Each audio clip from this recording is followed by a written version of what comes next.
Hello. हाँ दोस्तों, नमस्ते। आप सभी का एक बार पुनः स्वागत है। आज हम कक्षा 12 की हिंदी साहित्य नामक विषय के पाठ्य पुस्तक अंतरा खंड 2 में पहला जो पाठ संकलित है देवसेना का गीत, जिसके रचयिता जयशंकर प्रसाद हैं, उस गीत पर बात करने के लिए आपके सामने उपस्थित है। अब देखिएगा, गीत पर हम इस जो सामने गीत लिखा हुआ है उस गीत पर हम चर्चा करें उससे पहले जरूरी है छोटी सी बात कर देते हैं। हमने कवि परिचय पढ़ा जयशंकर प्रसाद का, उसमें हमने देखा कि जयशंकर प्रसाद के नाम से नाटक का इतिहास लेखन जब किया जाता है तो नाटकों का पूरा काल विभाजन जयशंकर प्रसाद के नाम से विभक्त किया गया, विभाजित किया गया। इसका मतलब नाटकों के मामले में और इनकी गुणवत्ता क्या थी, इनका महत्व क्या है, वो अतुलनीय है। हम इस बात से ही पहचान सकते हैं कि हिंदी साहित्य के इतिहास में नाटक लेखन का पूरा काल विभाजन प्रसाद के नाम से अभिहित किया जाता है। देखिएगा क्या होता है, इनके द्वारा एक नाटक लिखा गया था स्कंदगुप्त, जो कि 1928 में आया। कुल मिलाकर इसमें 5 अंक हैं और हर अंक के अलग अलग दृश्य हैं। मगध नाम का एक राज्य था, मगध नामक एक राज्य था जहां के राजा हुआ करते थे कुमारगुप्त, और कुमारगुप्त का पुत्र जो है वो स्कंदगुप्त है। कुमारगुप्त के पुत्र का नाम क्या है, स्कंदगुप्त। इधर मगध के पास ही एक दूसरा राज्य और था।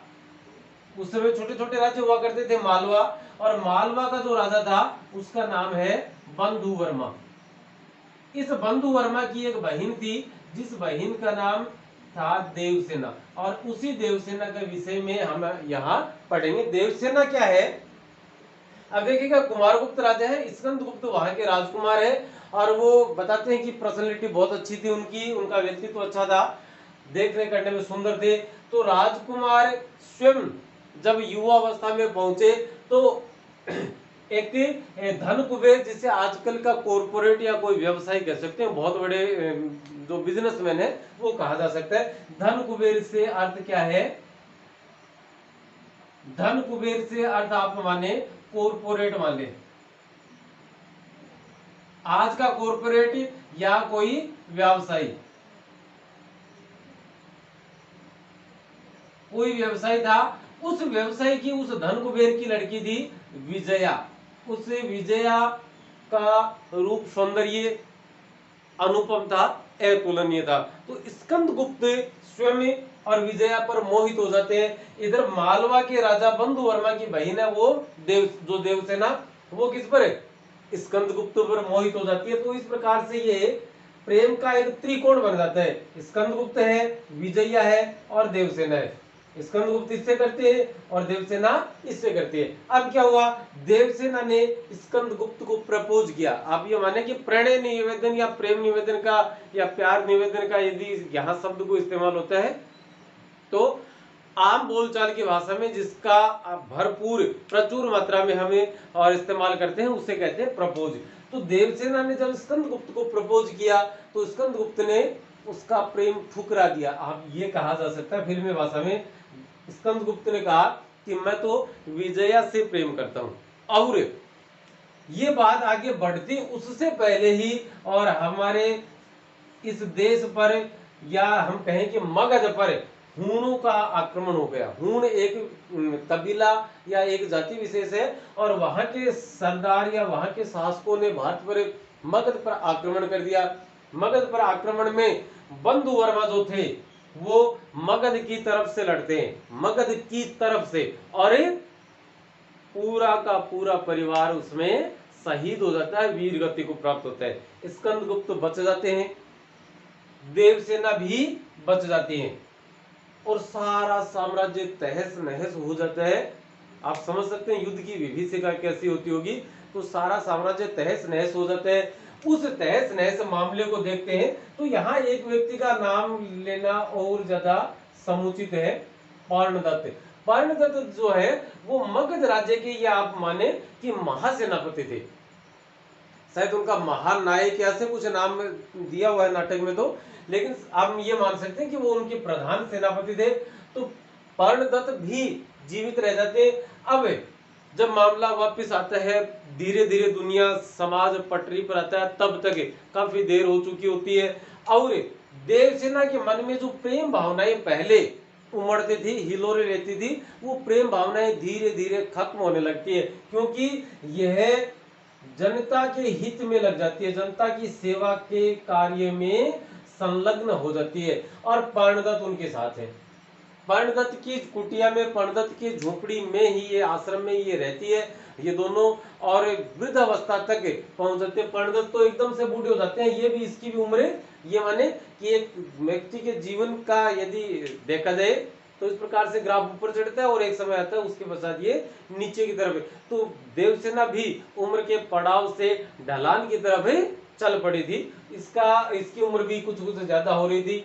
अब क्या होता है, स्कंदगुप्त भी विजय को पा नहीं सके और देवसेना को मना कर चुके थे। अंततः देवसेना के प्रेम को वे पहचानते हैं और स्कंदगुप्त स्वयं देवसेना के पास जाते हैं, उन्हें प्रपोज करते हैं या उन्हें अपना प्रेम निवेदन प्रस्तुत करते हैं। उनके समक्ष, जब देवसेना के समक्ष और स्कंदगुप्त ने अपना प्रणय निवेदन रखा, उन्हें प्रपोज किया होगा, तो हम समझ सकते हैं कि क्या स्थिति तो देवसेना की रही होगी और क्या ही स्थिति स्कंदगुप्त की रही होगी। स्कंदगुप्त ने जब देवसेना को प्रपोज किया या प्रणय निवेदन उनके समक्ष अपना प्रस्तुत किया, तो देवसेना जो थी उनके दिलो दिमाग से उस समय तक प्रेम का भूत बिल्कुल उतर चुका था। वे अपने आप को जनहित के कार्यों में समर्पित कर चुकी थी।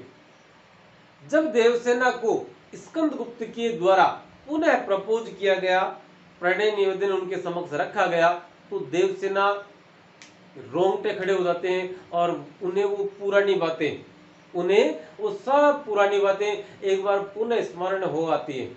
जब उन सब बातों की उन्हें याद आती है, एक एक करके वो याद करती है, तो कहीं ना कहीं देखिएगा, न सिर्फ केवल प्रेम याद आता है, न सिर्फ केवल सुख याद आता है। यदि बीती बातें आप याद करेंगे तो एक रील चलती है, उस रील में दुख की घड़ियां जो थी वो भी याद आती हैं।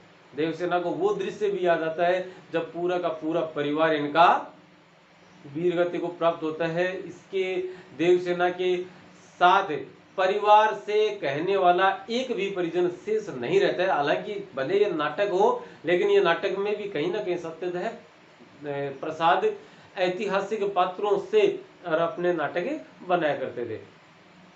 तो जब देवसेना को सारी चीजें अपनी धीरे धीरे याद आती हैं और किस प्रकार उन्हें याद आता है कि मैं स्कंदगुप्त से प्रेम करती थी, उन्हें अपना प्रणय निवेदन प्रस्तुत किया, लेकिन ये किसी और के प्रेम में पड़े थे, मेरा निवेदन अस्वीकार कर दिया, और तब धीरे धीरे वो युद्ध की स्थिति आती है, चारों तरफ खून खराबा है, लोग बीमारी से, घावों से मर रहे हैं। तो ये अपने आप को पर्णदत्त के साथ मिलाकर और जनता की सेवा में संलग्न कर देती है। उस समय जब ये पूरी बातों को भूल चुकी होती है, पुरानी बातों को, और अपने जनहित के कार्यों में संलग्न रहती है, तब स्कंदगुप्त के द्वारा पुनः इसे प्रपोज किया जाना, इसकी ये कहें कि एक शांत झील में एक पत्थर मारने के समान था। तो वो जो पत्थर स्कंदगुप्त ने मारा, उस पत्थर के मारने से जो हलचल पैदा हुई, वही हलचल एक गीत के रूप में हमारे समक्ष प्रस्तुत हुई। और वही गीत, भले ही यह गीत जयशंकर प्रसाद ने लिखा हुआ अपने इस नाटक में, लेकिन कहीं ना कहीं यदि इस नाटक की बात करें तो पात्र के बिल्कुल अनुकूल है। पात्र जैसा है और जैसा पात्र का रोल है, जैसी पात्र की भूमिका है, उस भूमिका के हिसाब से और देखा जाए तो यह गीत उसके ठीक प्रासंगिक बैठता है, उसके लिए समुचित बैठता है। अब देखेंगे कि इस नाटक के में यह जो गीत आया है, उस गीत का अर्थ क्या है, उसकी व्याख्या क्या है। व्याख्या में प्रसंग में हम एक साथ ही लिख बता दिए देते हैं। जैसे 6 पद आपके सामने लिखे, 1 2 3 4 5 6 पदों की व्याख्या कि प्रस्तुत पद्यांश या काव्यांश जयशंकर प्रसाद के द्वारा रचित स्कंदगुप्त नामक नाटक से लिया गया है। इसमें देवसेना के द्वारा अपने जीवन की पीड़ा, दुख और वियोग के बारे में जानकारी दी गई है, या वियोग के बारे में और लिखा गया है। आगे आप देखते हैं व्याख्या में क्या पढ़ेंगे हम। देवसेना कहती है जब प्रपोज किया गया तब कि आह वेदना मिली विदाई, मैंने ब्रह्म जीवन संचित मधुकरियों की भीख लुटाई। छल छल थे संध्या के श्रम कण, आंसू से गिरते थे प्रतिक्षण, मेरी यात्रा पर लेती थी नीरवता अनंत अंगड़ाई। श्रमित स्वप्न की मधुमाया में, गहन विपिन की तरु छाया में, पथिक उनिंदी श्रुति में किसने यह विहाग की तान उठाई। लगी सतृष्ण दीठति सबकी, रहे बचाए फिरती कब की, मेरी आशा आह बावली, तूने खो दी सकल कमाई। चढ़कर मेरे जीवन रथ पर प्रलय चल रहा अपने पथ पर, मैंने निर्दुर बल पद बल पर उससे हारी होड़ लगाई।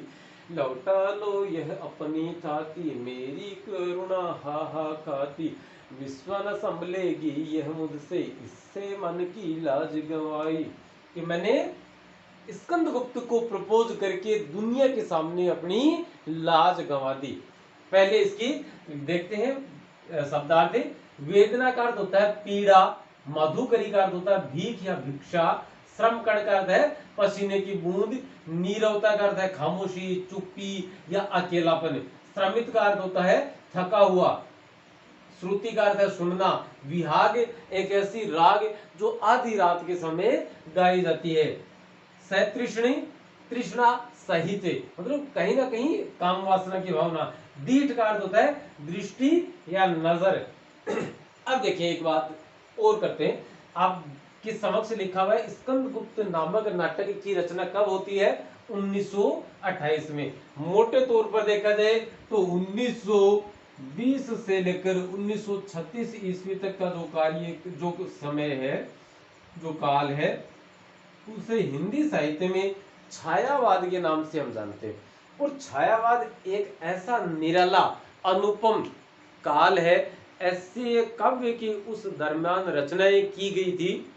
महादेव वर्मा, पंत, निराला, माखनलाल चतुर्वेदी, द्विवेदी साहब, ये खूब सारे थे, निराला जी।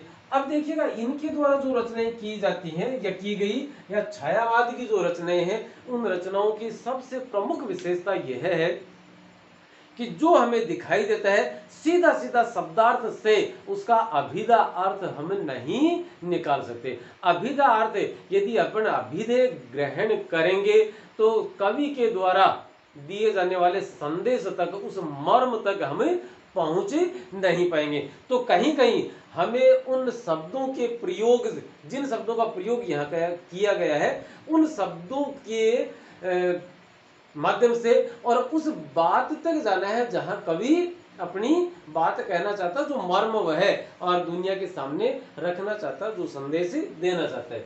देखिए स्कंदगुप्त को प्रणय निवेदन प्रस्तुत किया, स्कंदगुप्त ने देवसेना को प्रणय निवेदन प्रस्तुत किया। देवसेना थोड़ी विचलित होती है और जब वह विचलित होती है तब उसके मुख से जो गीत फूटता है वह गीत यहाँ लिखा है कि आह वेदना मिली विदाई, मैंने भ्रमवश जीवन संचित मधुकरियों की भीख लुटाई। आह के आगे ये विस्मयादिबोधक चिन्ह, और विस्मयादिबोधक चिन्ह का अर्थ है दुख के भाव प्रकट होना, और वेदना साथ है तो आप समझ सकते हैं वेदना का अर्थ ही पीड़ा होता है।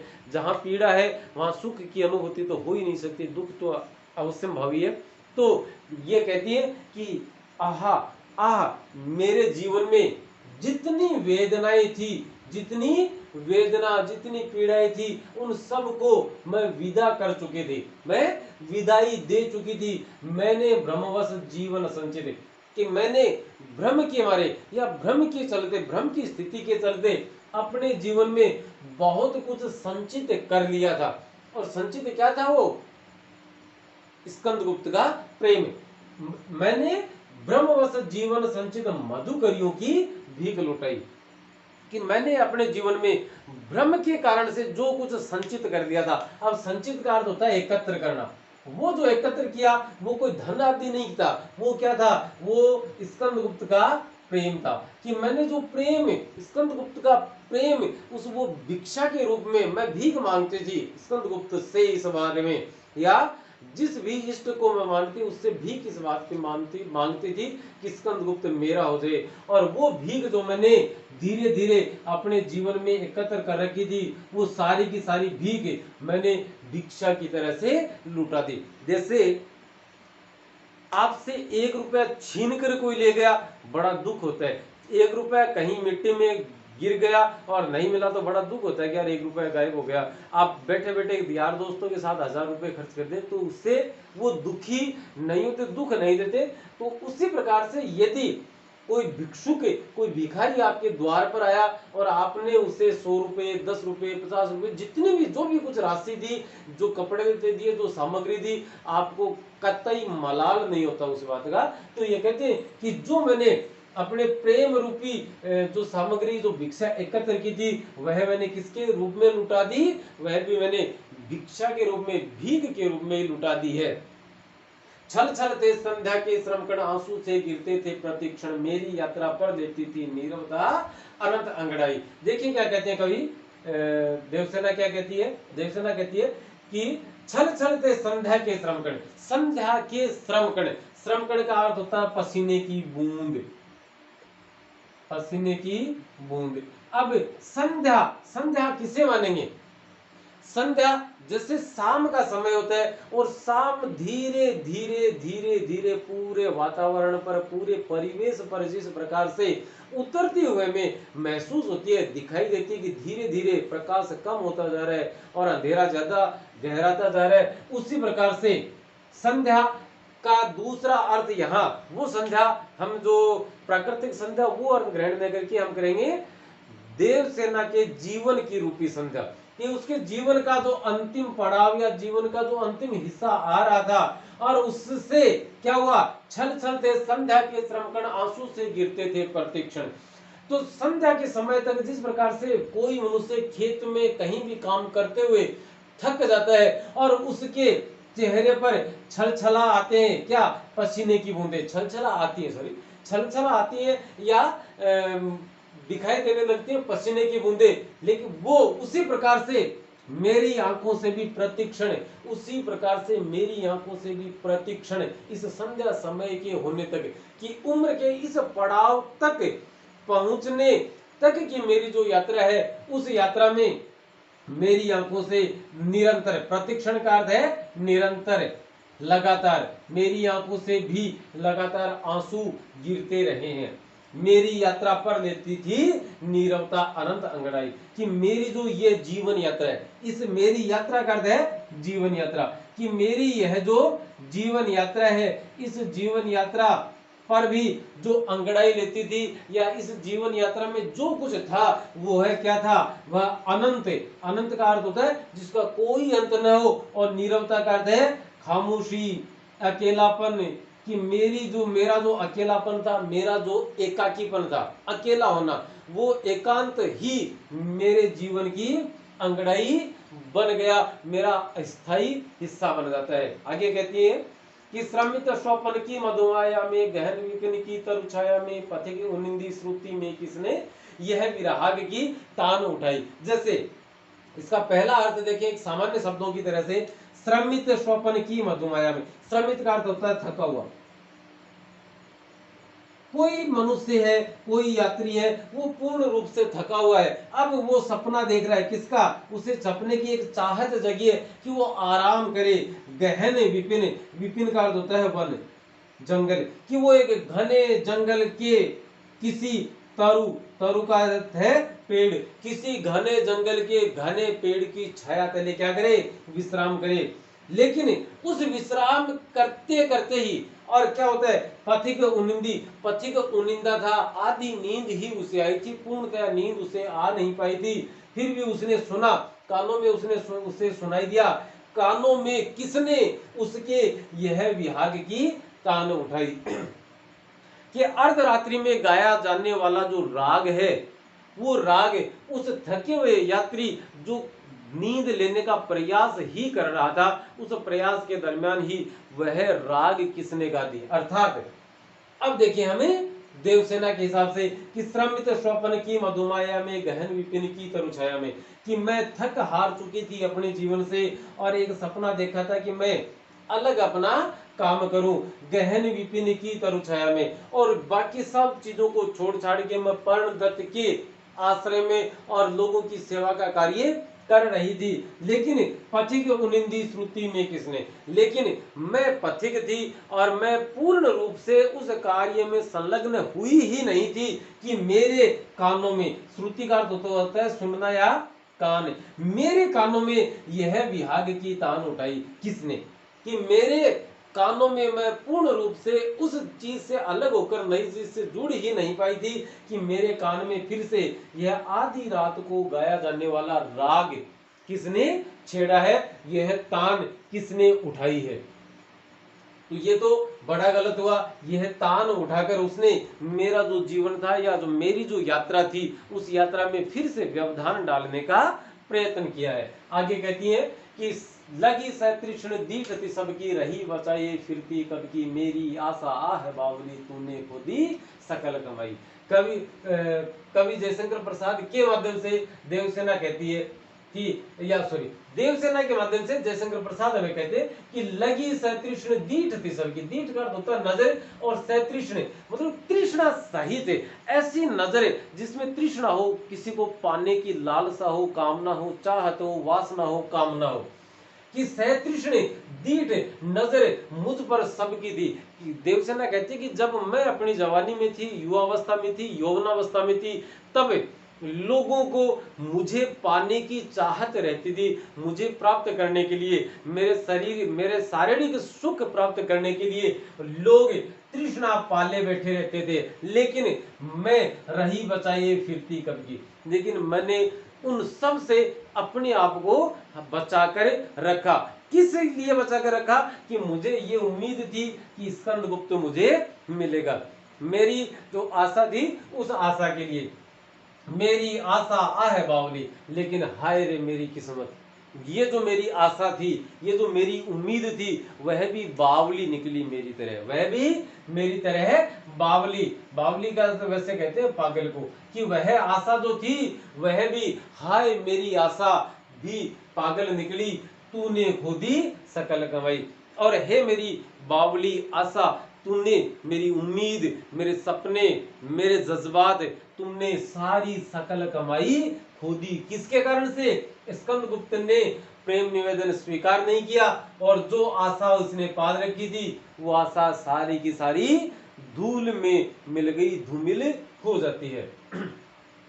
चढ़ आगे कहती है कि चढ़कर मेरे जीवन रथ पर प्रलय चल रहा अपने पथ पर, मैंने निज दुर्बल पद बल पर उससे हारी होड़ लगाई।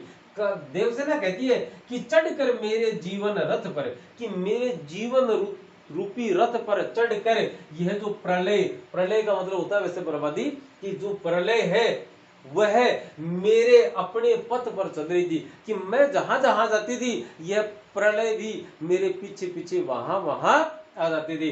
जब स्कंदगुप्त के साथ थी तब तो क्या हुआ, स्कंदगुप्त ने स्वीकार नहीं किया तो प्रलय थी, तो बर्बादी थी, और जब मैं दूसरे कार्य में संलग्न हुई और उम्र के इस पड़ाव पर पहुंच गई कि मैं किसी से प्रेम कर सकूं, तब आकर स्कंदगुप्त मुझसे और प्रणय निवेदन करता है, प्रेम करने का वह मुझे आमंत्रण देता है। तो जो प्रलय थी वह मेरे साथ साथ चल रही है, जैसे स्कंदगुप्त का मना करना, फिर घर वालों का मरना, फिर सब कुछ छोड़ छाड़ के और लोगों की, जनता की सेवा में जुट जाना, और तत्पश्चात स्कंदगुप्त का फिर से देवसेना की लाइफ में, उसकी जिंदगी में एंट्री मारना, ये सब देवसेना को ऐसा लग रहा है जैसे जो प्रलय है वह मेरे जीवन रूपी रथ पर ही चढ़कर, उस पर ही सवार होकर मेरे साथ साथ चल रही है। मैंने निज दुर्बल पद पर, मैंने अपने दुर्बल कमजोर पद, पद का मतलब कदम, मैंने अपने दुर्बल कमजोर कदमों के दम पर उससे होड़ लगा दी कि मैं तुझे जीतने नहीं दूंगी। हालांकि मैं जानती थी इस बात को कि प्रलय जब आती है तो कोई जीत नहीं सकता। मेरी हार क्या थी, तय थी, बावजूद इसके मैं उस प्रलय के सामने लड़ी। किस लिए? अपने किससे? अपने निज दुर्बल पद से, कि मैं अपने निज दुर्बल पद बल से मैं उसके सामने जाकर खड़ी हुई, उससे होड़ लगाई, उससे हारी, लेकिन कभी गीला नहीं इस बात का।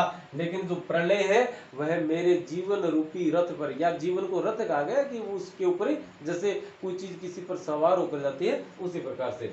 आगे वो कहती है पूरे समुदाय को, समाज को, विश्व को, दुनिया को, और कहीं ना कहीं स्कंदगुप्त को भी संबोधित करते हुए कहती हैं कि लौटा लो यह अपनी थाती, मेरी करुणा हा हा खाती, विश्व न संभलेगी यह मुझसे, इससे मन की लाज गवाई। कि हे विश्व, हे समाज के लोगों, हे स्कंदगुप्त, तुम यह अपनी जो थाती है, थाती का अर्थ होता है धरोहर या विरासत है, ये तुम्हारी जो विरासत है, प्रेम रूपी तुम्हारी जो विरासत मेरे पास है, कि मैं सबसे प्रेम करती, मैं पहले स्कंदगुप्त से अब सबसे प्रेम करती हूँ। यह जो स्कंदगुप्त से प्रेम था वह अपनी धरोहर के रूप में, विरासत के रूप में मुझसे वापस छीन लो। मेरी करुणा हा हा खाती, कि हाय हाय मेरी करुणा मुझे इस बात की अनुमति अब नहीं देती। विश्व, हे विश्व, हे समाज, हे दुनिया के लोगों, हे स्कंदगुप्त, यह अब मुझसे नहीं संभलेगी, मुझमें इस विरासत को, और वो विरासत किसकी थी? प्रेम की विरासत, कि इस प्रेम की विरासत को संभालने की जो साहस है, वह साहस मुझमें अब नहीं रहा है, इससे मन की लाज गंवाई। कि इसी प्रेम की विरासत के कारण से ही मैंने अपनी लाज, अपनी शर्म हया भी गंवा दी थी। क्यों गंवा दी थी? आज भी लड़की के द्वारा किसी लड़के को प्रपोज किया जाना बुरा माना जाता है, गलत माना जाता है। आप मान सकते हैं कि उस सदी में शायद ये हो सकता है तीसरी से लेकर 5वीं सदी के बीच का मामला है, और आज से 1800 साल पहले और कोई लड़की किसी राजकुमार को प्रपोज करे, प्रणय निवेदन उससे करे, तो उसे क्या माना जाता होगा? तो और यदि स्वीकार स्कंदगुप्त कर लेते तब तो मामला ठीक ठाक था, लेकिन स्कंदगुप्त ने मना किया, अस्वीकार कर दिया। अस्वीकार कर दिया तो ये माने कि उसने वो बे हया है या निर्लज है, ऐसे ऐसे कई अपमानजनक शब्दों का प्रयोग किया जाना कोई बड़ी बात नहीं है। तो इस प्रकार से वो कहती है कि विश्व न संभलेगी यह मुझसे, कि ये तुम्हारी जो प्रेम की विरासत है ये मुझसे संभल नहीं पाएगी, इससे मन की लाज गंवाई। इसी प्रेम के वशीभूत होकर, इसी प्रेम के कारण से, और मैंने दुनिया के सामने अपनी लाज गंवा दी थी, मैं निर्लज हो गई थी, मैं बेहया हो गई थी। इसलिए आप इन सब चीजों को पुनः समेट लीजिए, मुझमें इन चीजों को संभालने का साहस अब शेष नहीं रहा है। अब बात करते हैं, ये तो व्याख्या हो गई, अब प्रसंग हो गया, उसके बाद में आता है व्याख्या, और उसके बाद में आता है विशेष। विशेष में देखिए 2-3 चीजें, आप ज्यादातर आपके मार्ट साहब, आपकी बहन जी जो हैं वो बताते होंगे कि भाषा सरल, सहज, सुबोध, सुग्राह्य। इस बारे में इस कविता में, इस गीत में इन शब्दों का इस्तेमाल भूल कर भी नहीं करना है। भाषा कैसी है? भाषा तत्सम शब्द प्रधान है, या संस्कृत निष्ठ शब्दावली है, और संस्कृत निष्ठ शब्दावली आने से भाषा का जो व्यवहार है वो थोड़ा जटिल, थोड़ा कठिन, थोड़ा अर्थ ग्रहण करने में क्लिष्ट है। तो हम ये लिखेंगे कि भाषा तत्सम शब्द प्रधान या संस्कृत शब्द प्रधान शब्दावली का इस्तेमाल किया गया, प्रयोग किया गया है, इससे भाषा थोड़ी कठिन, थोड़ी जटिल बन गई है। 1 नंबर की बात तो ये है, क्योंकि आप देखेंगे आवेदना, ब्रह्म, संचित और मधुकरी, उसके जैसे भीख है वो नहीं है संस्कृत का, भिक्षा होता है संस्कृत का, लेकिन ये है, ये संध्या, श्रमकण और प्रतिक्षण, नीरवता, श्रमित, स्वप्न, तरु, श्रुति, विहाग, तो सैतृष्ण, दीठ, दीठ वैसे देखा जाए तो राजस्थानी भाषा का शब्द भी है। दीठ शब्द से नजर का नजर के लिए प्रयुक्त किया जाता है, नजर या दृष्टि के लिए। तो पहला संस्कृत शब्द आए हैं और भाषा जटिल या कठिन है। 1 नंबर की बात तो यह है।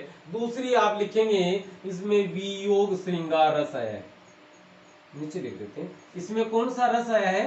वियोग। वियोग श्रृंगार रस है, कोई दो राय नहीं, इस बारे में कोई चैलेंज नहीं कर सकता आपको, आप लिखें इसको, वियोग श्रृंगार रस है।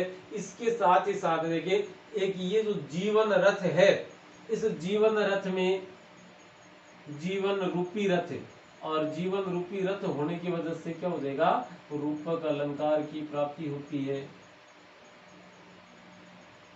ठीक है, और पहली ये दूसरी विशेषता, यह तीसरी विशेषता, और अब एक चौथी और अंतिम और देख देते हैं कि देवसेना की वेदना का मार्मिक एवं भावपूर्ण वर्णन कवि जयशंकर प्रसाद के द्वारा किया गया। जयशंकर प्रसाद नाम यहाँ इस्तेमाल करने की आवश्यकता नहीं है, आप सीधा इतना लिखिए कि देवसेना की वेदना का मार्मिक एवं भावपूर्ण वर्णन प्रस्तुत किया गया है। अब आप इसका एक बार स्क्रीनशॉट ले सकते हैं, और यदि आप इस वीडियो में यहाँ तक पहुँच गए हैं तो आगे का 1 या आधा मिनट का वीडियो और है, वो और देखें, क्योंकि उसमें व्याख्या के लिए बनाए गए जो नोट्स हैं, उन नोट्स की हूबहू कॉपी आपको यहाँ मिलेगी, और उन पे आप पॉज करके उसे लिखते रहें। अगला वीडियो जब तक हम लेकर आए तब तक के लिए नमस्ते, नमस्कार, शुक्रिया, अनुमति देवें, धन्यवाद।